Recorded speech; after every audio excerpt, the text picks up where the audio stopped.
铁穹作为以色列的防空反导系统，能够有效地针对各种短程空中目标。可随着哈以冲突的升级，胡塞武装开始使用更多导弹袭击以色列城市和商船，这其中呢就包括了射程超过1400公里的中程弹道导弹。面对这种远距离武器，铁穹系统就有些力不从心了。这时呢，以色列就需要另外一款反导系统——剑。今天大兵和兄弟们聊聊剑系统到底有何过人之处。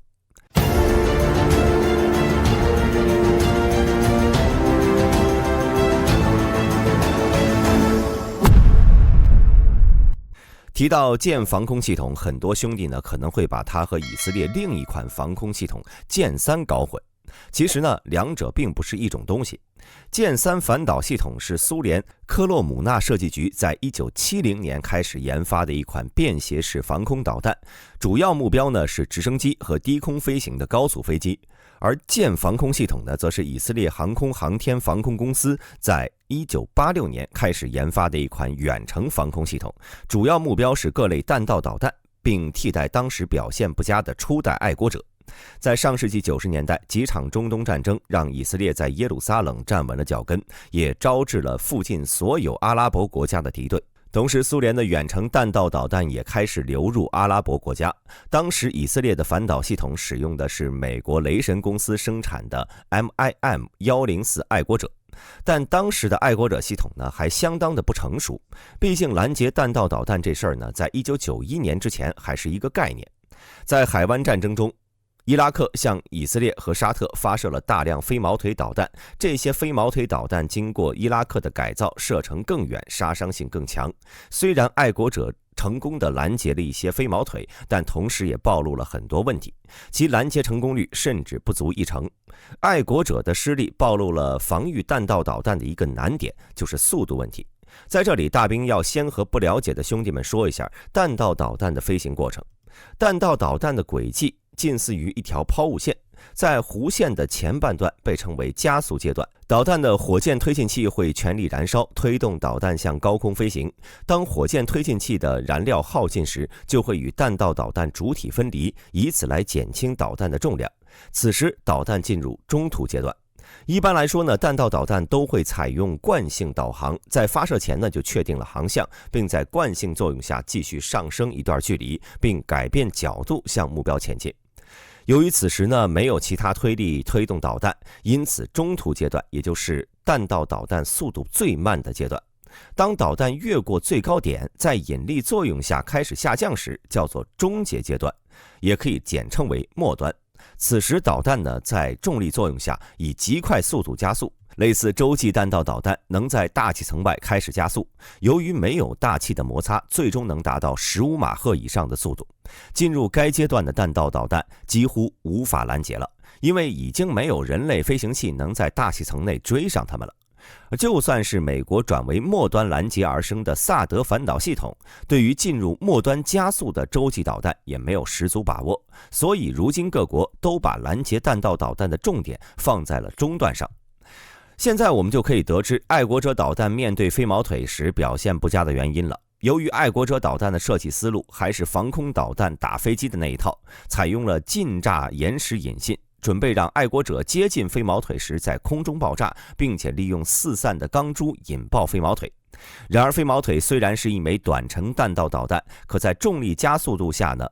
其末端仍能够达到5马赫。就算爱国者预判了飞毛腿的弹道，并在成功地命中了目标，由于延时引信的存在，爱国者也不会直接爆炸，而是会将飞毛腿顶出原来的轨迹。后来根据麻省理工学院和特拉维夫大学的联合分析，在海湾战争中，至少有 30% 的爱国者导弹虽然命中了飞毛腿，却并没有爆炸，而是将导弹从原定轨道上撞了出去。由于撞击多发生在弹道导弹的尾部，其战斗部并没有被破坏，因此偏离轨道的导弹掉到地上依然能够爆炸，这才是初代爱国者拦截成功率如此之低的原因。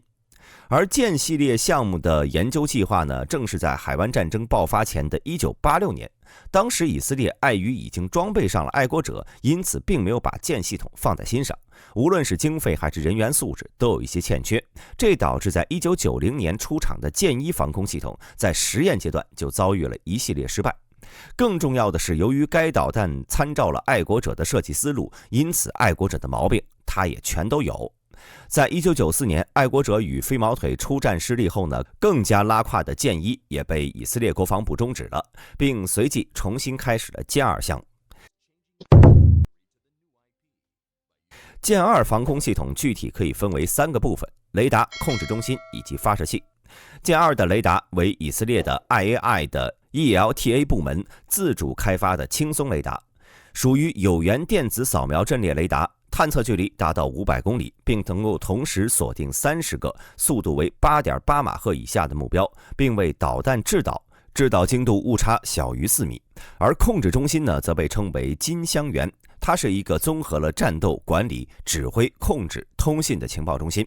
该系统特点呢是全自动化，并在每个阶段都提供了人机交互的选项。它既能够与以色列国防军保持联系，又能直接向以色列民政部门发出预警信息。每个金香园中心最多能控制14个发射器，包括爱国者导弹，最少只需要7名成员就能完成所有工作。而最后的发射器则是剑2系统的核心部分，因此它就被称为剑2。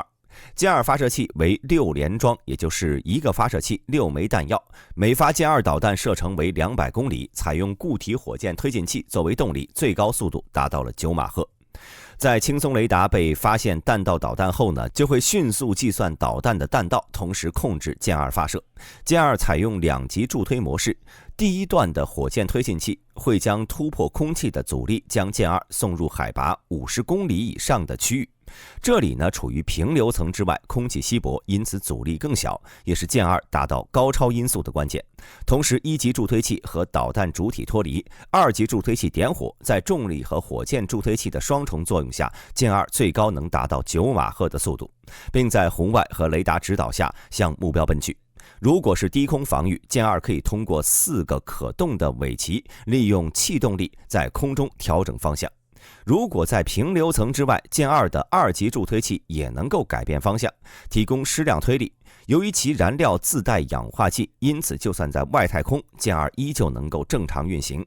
而此时的弹道导弹呢，刚刚完成了中途阶段，正在改变角度向末端转变，但尚未完成加速，因此剑2能够在这时呢追上敌方的弹道导弹。并在最终阶段，剑2呢并没有和其他中断拦截的同行，比如萨德反导系统采用动能攻击方式直接撞击导弹，而是利用自己150公斤的高爆弹头在空中爆炸，产生大量破片，以此来摧毁目标。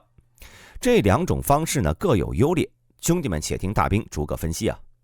首先是动能攻击，这种方式最大优点呢是威力足够。根据相对论，速度越高物体拥有着越高能量。一个50公斤的铅球，如果以3000米每秒的速度撞击一个静止的物体，就能产生53公斤的 TNT 爆炸的当量。而萨德和导弹相向而行，其撞击时的相对速度远高于9马赫，因此其产生的能量呢，完全足以摧毁弹道导弹。但这种攻击方式由于需要直接让反导导弹和弹道导弹相撞，因此对精度提出了很高的要求。在高速状态下，制导系统哪怕产生1度的偏差，都会与目标错开100米以上的距离。所以使用这种攻击方式的反导系统，其制导精度都要小于1米。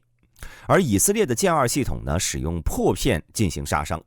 其近炸引信在与目标50米处就会立刻发生爆炸。破片会在空中形成一个半径50米的球形金属网来拦截目标导弹。这种方式呢，相比于动能攻击，对精度的要求就大大降低了。但相对的，其拦截效果有时候会不尽如人意。比如洲际弹道导弹，为了抵抗突破大气层时与空气摩擦的热量，其顶部往往有坚固的外壳来抵御热量，